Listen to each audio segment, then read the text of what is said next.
Hello guys, welcome to my YouTube channel Tech Info. In this tutorial we are going to talk about prototype. What is prototype, why should we use and what are they? So let's see what is prototype in JavaScript. Every object in JavaScript has a built-in property which is called its prototype. So what does it mean? Every object in JavaScript. So whenever we create an object in JavaScript, a prototype is assigned to that object by default. Basically this prototype is built in or a by default prototype. To understand this, what we are going to do here, we are going to create an object and how the prototype of that object look. So let's create an object. Let's open our Sublime editor here. Inside this Sublime editor we are going to create an object. Let object name will be my detail, and inside this my detail object we are going to have two properties, name and age, and we are going to console.log this object. And now let's open this object in the web browser, and inside this web browser from here we are going to inspect this web page. And if now let's go to console, and inside this console, as you can see, we have an object, and inside this object we have, if I click on this object, we have two properties here, name and age. So below this age we have a prototype which is built-in prototype. As you can see, we have not created any prototype.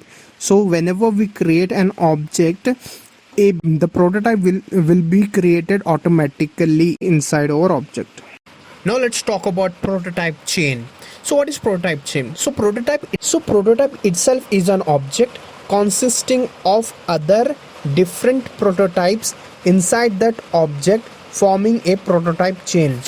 So as you can see, this prototype itself is an object. So as you can see, this is an object, and inside this object we have different prototypes, and this prototype collectively forming a prototype chain. Now let's talk about the use case of prototype. So as you can see, we have this prototype here which is an object. Inside this prototype we have something called proto, as you can see here. So we have something called proto. Now with the help of this prototype, or you can say proto, we are going to inherit the functions and properties of one object inside another object.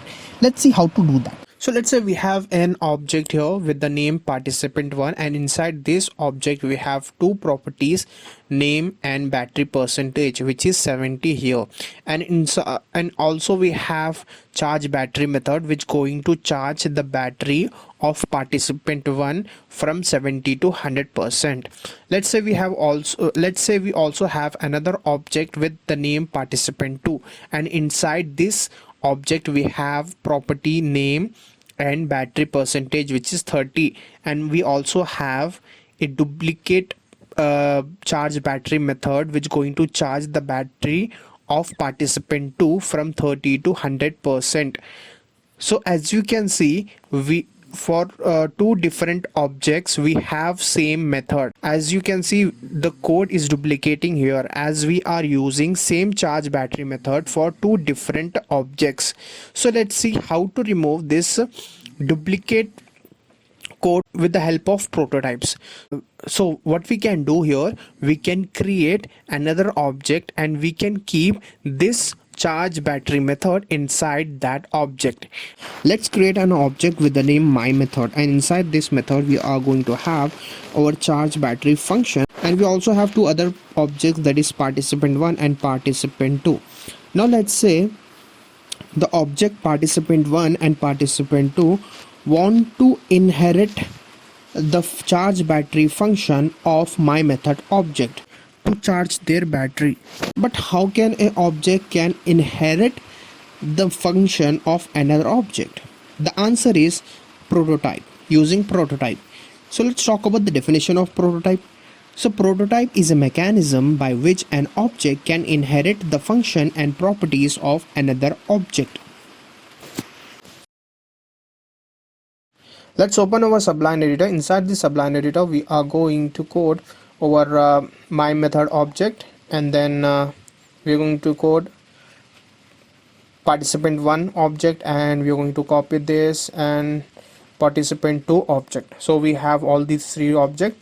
Now First we need to mention the name of our object, which is participant1 dot the prototype, that is proto equal to my method, and same for the participant2. So participant2 dot prototype equal to my method. Now let's console.log this.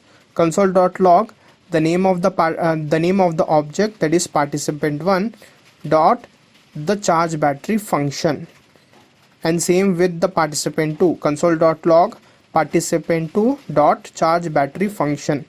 Now let's inspect this web page and let's go to console, and as you can see, inside this console we have 100 and 100.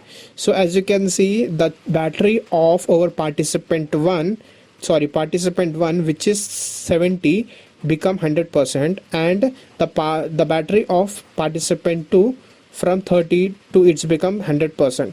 So as you can see, the charge battery method has applied to both of the object, that is participant 1 and participant 2. So this is how you can apply charge battery method from one object to another object.